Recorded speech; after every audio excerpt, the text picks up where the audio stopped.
Good morning, class 10 student. Further, we are continuing with our chapter 4, that is carbon and its compound. Previous class में हम लोगों ने कुछ chemical properties के बारे में बात करी थी कि जो हाइड्रोकार्बन्स या जो भी कार्बन कंपाउंड्स हमें मिलते हैं उनमें कुछ खास रिएक्शंस देखे जाते हैं, जैसे oxidation, combustion, addition reaction, then substitution. Now today we are going to just talk about ethanol.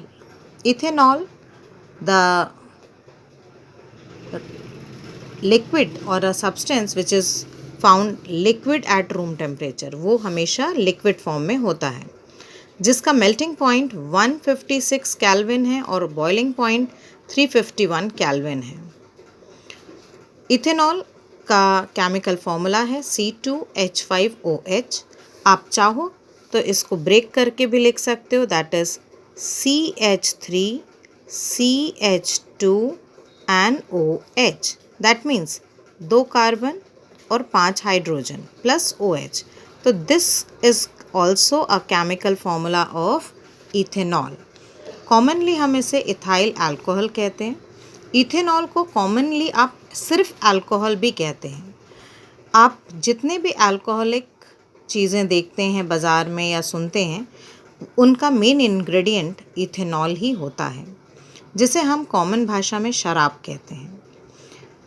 Ethanol is a good solvent. ये एक बहुत अच्छा सॉल्वेंट है जिसमें कोई भी चीज़ घुल सकती है, इसलिए इसका कई जगह इस्तेमाल it is used in medicines such as tincture iodine, cough syrups and many tonics. Medicines में टिंचर आयोडीन की बात करें तो जब चोट लग जाती है तो हम उसे वॉश करते हैं, तो जो एक दवाई होती है जिससे आप चोट वगैरह को साफ़ करते हो, that is your tincture iodine. Cough syrups में यदि आप बात करेंगे तो there are many type of cough syrups जो आप सर्दी खांसी में पीते हो ताकि आपको खांसी ना हो, और जब आप उसे पीते हो तो थोड़ी देर के लिए नींद आ जाती है. नींद आने का कारण यह है कि इथेनॉल की प्रॉपर्टी होती है कि वो अपने आप को एक ड्रॉजीनेस, एक ड्रंकनेस ला के देता है ताकि हमको नींद आ जाए. क्योंकि हमारी बॉडी अल्कोहलिक के हैबिचुअल नहीं है, इसलिए हमको थोड़ा सा अमाउंट भी नींद दे देता है. अल्कोहल की यदि हम बात करें तो ethanol is soluble in water. ये पानी में आसानी से घुल सकता है. It causes drunkenness. ये एक नशे की हैबिट भी बना सकता है. यदि ये ज़्यादा अमाउंट में लिया जाए तो ये एक ख़राब बात है. And you can say intake of a small quantity आपको कई हद तक थोड़ा बहुत रिलैक्स करती है, पर यदि आप लॉन्ग टर्म में इसका कंजम्पशन कर रहे हैं तो ये आपको कई तरह के हेल्थ प्रॉब्लम्स भी लाती है. अल्कोहल को हमने 3 टाइप्स में बांटा है: denatured alcohol, power alcohol and absolute alcohol. Denatured alcohol वो अल्कोहल होता है जिसमें कुछ पॉइजनस चीज़ें सब्स्टिट्यूट होती हैं, मतलब कुछ पॉइजनस चीज़ें पाई जाती हैं, कुछ तरह के मिथाइल अल्कोहल और कुछ ऐसी पॉइजनस चीज़ें होती हैं जो उस अल्कोहल को पीने के लायक नहीं बनाती. तो those alcohol which are not suitable for drinking, they are called as denatured alcohol. Second हम आते हैं power alcohol. There are some alcohol available in the market which are used as a fuel. कुछ तरह की machinery part में आप fuel के तौर पर पावर अल्कोहल यूज़ कर सकते हैं, मतलब फ्यूल के तौर पे आप उसे यूज़ कर रहे हैं तो it can release energy and give you some resources to do. Then you come to absolute alcohol. Absolute alcohol basically इसे ऐसा अल्कोहल हम कहते हैं जिसे आप नीट शराब कहते हैं, मतलब ऐसी शराब जिसमें ज़रा भी पानी ना हो, जो बाज़ार वगैरह में या दुकानों में मिलती है, वो हमारे लिए एब्सोल्यूट अल्कोहल है. This alcohol do not contain water in it, so people who use to drink alcohol mix water और soda, something like that, to get the consistency or the concentration lower. So hence we find that there are 3 types of alcohol: denatured alcohol, power alcohol and absolute alcohol. Denatured alcohol is a poisonous alcohol which is not for drinking. Power alcohol is a type of alcohol which is used as a fuel. Absolute alcohol is an alcohol which is having no water in it. Now coming to your the chemical properties of alcohol.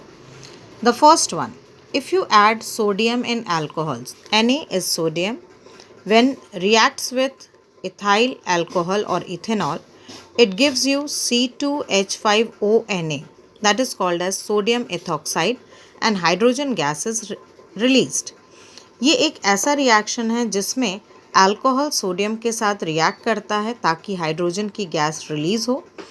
ये एक special condition है जिसमें sodium ethoxide बनता है। Second जो process है या second reaction जो है इथेनॉल के, वो है आपके लिए C2H5OH। इथाइल अल्कोहल में ऑलरेडी पानी की मात्रा होती है, पर यदि हम इसे हॉट कंसनट्रेटेड H2SO4 मतलब सल्फ्यूरिक एसिड के साथ हीट अप करते हैं तो इससे पानी अलग हो जाता है। पानी अलग हो जाएगा तो जो बच गया वो क्या है, C2H4। This is what you called as ethene. इसे आप इथीन कहते हैं। इथीन को यदि आप सिंबलाइज करें तो C double bond C single bond HH के साथ जुड़ता है, मतलब एक अनसैचुरेटेड हाइड्रोकार्बन इसकी वजह से बनता है। तो उल्टा भी यही हो सकता है, मतलब यदि हम इथीन में ऐसा कुछ प्रोसेस करें कि पानी मिला दें तो वो क्या बन जाएगा, इथेनॉल फॉर्म करेगा। इस प्रोसेस को हम डिहाइड्रेशन प्रोसेस भी कहते हैं। डिहाइड्रेशन का मतलब होता है when you are removing water from the solution then it is called as dehydration. तो this is particular a relation और a reaction in which alcohol is removing water, so it becomes ethene, which is a double bond, which is an unsaturated hydrocarbon. तो basically हमारे ethanol के reaction में हम दो reactions पढ़ते हैं।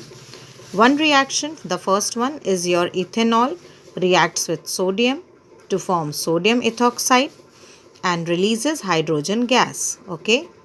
And the second one is ethyl alcohol or ethanol when reacts with hot concentrated sulfuric acid, then it releases ethene and water.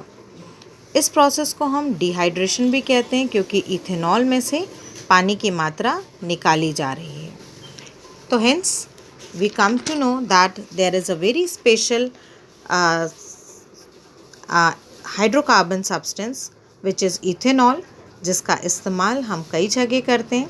ख़ास तौर पे इसे बेवरेजेस कहा जाता है। बेवरेजेस मतलब पीने के लायक यदि कोई सॉल्यूशन या कोई सब्सटेंस हमें मिलता है तो उसे हम बेवरेजेस कहते हैं।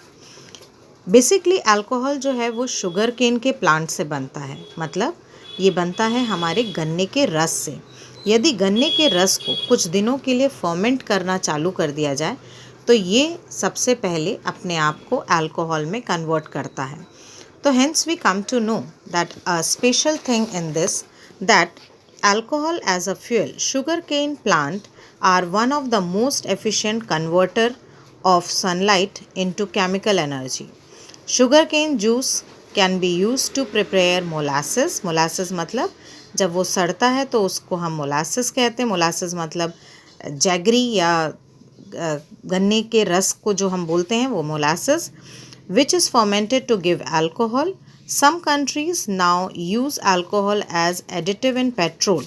आप उसका कई जगह, कई कंट्रीज़ उसका इस्तेमाल पेट्रोल के ऑल्टरनेटिव भी कर रहे हैं, since it is a cleaner fuel which give rise to any only carbon dioxide and water on burning with the sufficient oxygen. कई ऐसी कंट्रीज़ भी हैं जो अल्कोहल का इस्तेमाल बेसिकली पेट्रोल के अल्टरनेटिव कर रही हैं, ताकि आप, क्योंकि उसको यदि बर्न किया जाता है तो वो सिर्फ कार्बन डाइऑक्साइड और वाटर देती है और कोई तरह के हार्मफुल केमिकल्स रिलीज़ नहीं करती है। तो हेंस इथाइल अल्कोहल और ethanol is a substitute for medicine somewhere also.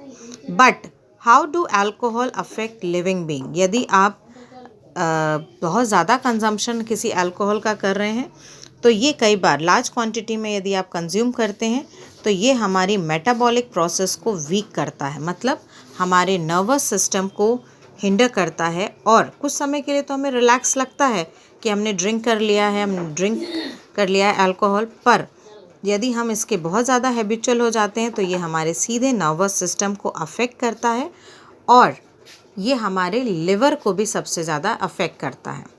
तो whenever you are talking about ethanol, तो ethanol in a smaller quantity is like a medicine, but in an habitual way it is a great disaster for a living being.